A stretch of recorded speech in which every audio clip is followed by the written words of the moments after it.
The release of The Legend of Zelda: The Wind Waker in late 2002 once again revolutionized the Zelda franchise. Just like Majora's Mask before it, Wind Waker sought to revitalize the combat and exploration formula that was created with the release of Ocarina of Time. However, this time, huge adjustments were made to the game's presentation and art style. Whatever your opinion on Wind Waker's art style is totally justified, but the announcement of the game's character and model design alone caused an upheaval of fans that resulted in sluggish sales. Most fans claimed that the game was too childish, or that it was ruining the sanctity of what The Legend of Zelda had become.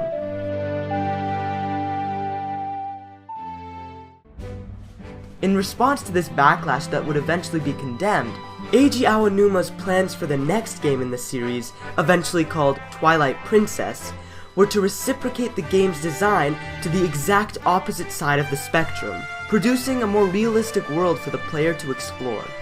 The biggest accomplishment of Twilight Princess was that the development team was able to capture the sense of freedom and pure adventure seen in The Wind Waker.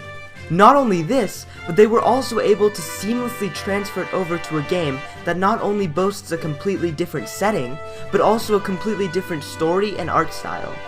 If the sheer beauty of the game's presentation and its wild sense of exploration and adventure is any indication of the game's quality, I'd say they nailed it.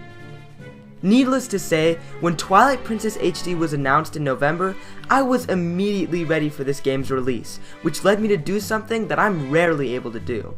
I pre-ordered the game, and I do have to say, the inclusion of a soundtrack as a pre-order bonus reminded me of one of the best parts of Twilight Princess: the music.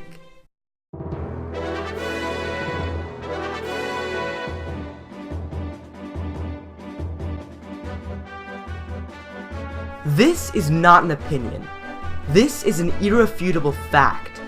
Twilight Princess not only offers one of the best video game soundtracks, it offers one of the best soundtracks of all time. The themes presented in each track reflect the sense of adventure and epic scale that the story of Twilight Princess exemplifies. Each track has a melody worth memorizing and listening to. Each track has the ability to accommodate the immersion factor that the game itself is trying to achieve. You may be thinking that many other games have been able to do the same thing, and to that I must say, play the game yourself. The perfect balance this game achieves between its musical score and its gameplay is unexplainable, which is probably why I'm having so much trouble with this section. Koji Kondo hit the ball out of the park with this one, as he usually does, but when you yourself experience this game firsthand, the music will stick with you so much that you will probably be able to remember what day of the week it was when you first heard it. I could not be happier to see Twilight Princess return with the full force of its music for its HD release. As I just stated, the music in Twilight Princess reflects the dire and mature story elements that are explored in its gripping narrative. In Twilight Princess, our new iteration of Link is a misunderstood and insignificant member of his village, this time called Orden Village. However, Link's fate changes when King Bulbin and his strange ogre minions attack Orden Village and plunge it into Twilight.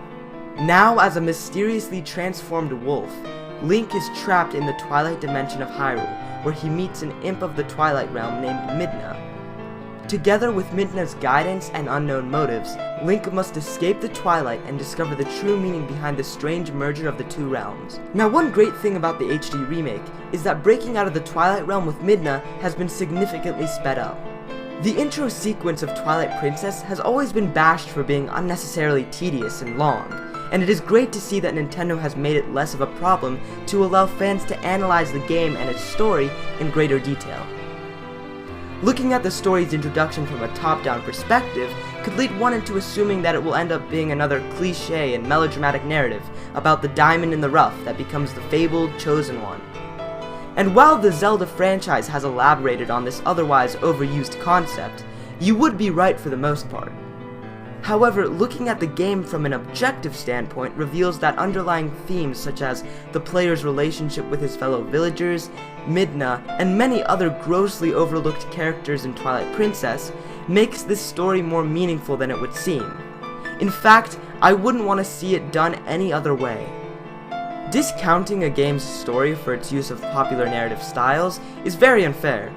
A good game can usually take an overused concept and make it new again, which is exactly what Twilight Princess has accomplished and managed to recapture with its new HD remaster.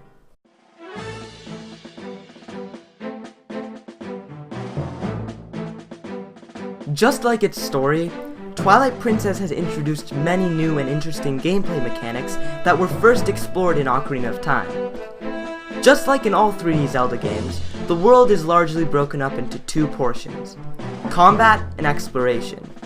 In terms of combat, Twilight Princess saw the return of the targeting system, which allows the player to focus on a single enemy during battle. When targeted, the enemy is subject to an onslaught of the player's attacks, including various sword strikes, ranged weapons, and special weapons that can be used to weaken or disarm the enemy. The basics are all here. However, Twilight Princess also introduced the hidden skill training system. These hidden skills are acquired through discovery of lost hero spirits while in wolf form. When discovered, the spirit of the hero's shade will transport Link to a dimension in which he can teach him a new sword ability. These abilities range from a great spin attack to finish off huge crowds of enemies, and a stunning shield attack that helps Link focus on a single foe. These skills give the player something to look forward to in terms of completion, and are actually very fun in battle when used effectively. As for exploration, Twilight Princess is genius in its design. Like all Zeldas before it, Twilight Princess's exploration involves trekking through main game dungeons and small catacombs in Hyrule Field. When in these areas, the player can find heart pieces that increase your vitality, collectibles that increase your completion percentage, and items that enhance your abilities and give access to new areas of the game. Twilight Princess shines among the other games in terms of dungeon design and difficulty.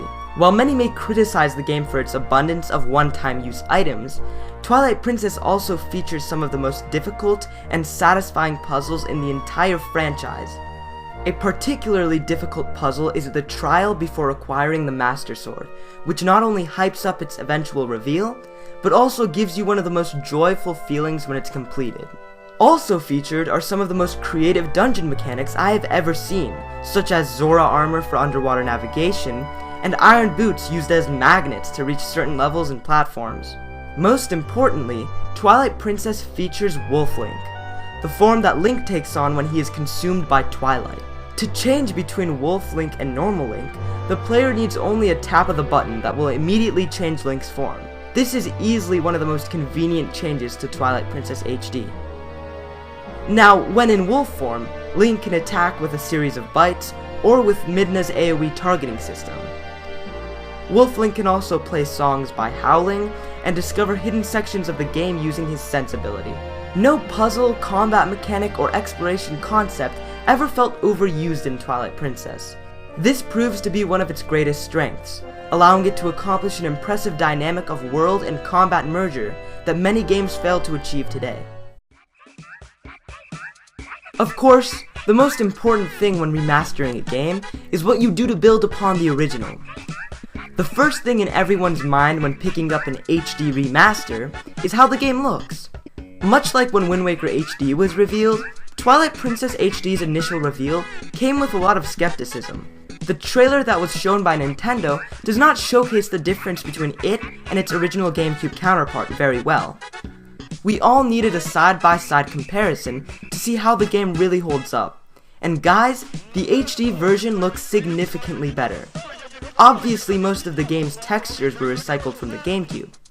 However, these textures and models have seen a massive makeover in terms of detail and realism. Additionally, the HD upscale for this remastering really brings out the best of Twilight Princess's realistic art style. If graphics were holding you back from purchasing this game, definitely reconsider. The game looks worlds better. Of course, the next thing in everyone's mind is the new features that have been added and/or improved. Small details include better dungeon navigation tools and a new chest system that makes revisiting areas for missed items a lot easier.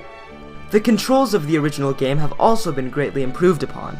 If you can recall, jumping, swimming, horseback riding, and exploration in general felt extremely stiff. Thankfully, all previous complications with control accuracy and sensitivity have been completely fixed, making the overall experience an even greater joy to indulge in. Now, Twilight Princess HD also came with a Wolf Link amiibo that opens the Cave of Shadows, a Cave of Ordeals type area that gets increasingly difficult as new waves of tougher enemies appear. Additionally, tapping the Link or Zelda amiibo to your gamepad restores your consumable items, while tapping the Ganondorf amiibo doubles the damage that Link takes. These new mechanics give a small but needed new use to your amiibo collection that was more or less absent in Wind Waker HD. Just like Wind Waker HD, however, Twilight Princess returns with Miiverse communication in the form of stamps that allow you to leave messages and drawings for other players. Also, Twilight Princess HD includes a hero mode with a greater difficulty and a reversed layout. This makes the game and bosses more difficult for any veteran players or anyone who thought the game might have already been too easy. As for brand new additions, Twilight Princess HD includes the Ghost Lantern, used for finding post souls during the day. Now, considering that this section was the longest in the entire review, we can definitely say that Twilight Princess HD went through a lot of improvements that enhanced my experience with the game. Guys, this is not just a rehashing of the same game from 2006. Nintendo has breathed new life into their latest remake, and it is beautiful. Unfortunately, Twilight Princess HD is not a perfect game, and it did not fix some of the problems present in the original. While it did revamp the gamepad for all kinds of in-game functions like inventory management and gyroscope controls, I noticed a few lag spikes when playing in gamepad-only mode. Also, despite the fact that the music is fantastic, it is extremely disappointing that the soundtrack was not orchestrated for the HD release. The original MIDI tracks are still here, and only sport an updated HD output. To make it even more embarrassing, Wind Waker HD released a few years earlier, and had a fully reorchestrated soundtrack. Now, to make myself very clear, these problems do not detract from the experience at all. Twilight Princess remains a masterful work of art with problems few and far between. Remastering games is something that never really involves any hype for me. I don't recall feeling any true sense of excitement when I heard that The Last of Us or Final Fantasy X was being remastered, but I can say without any bit of doubt that Nintendo has done an absolutely fantastic job with their remakes thus far. They managed to strike a balance between their charm and new mechanics very well, and Twilight Princess HD is no exception. It really is time to start getting excited about this game again. It looks great, it plays great, and it offers an overall fantastic experience for any Wii U owner. If you have never played Twilight Princess before, the new remake may be enough to justify the purchase of a new console so you can experience the definitive version of this 2006 GameCube classic.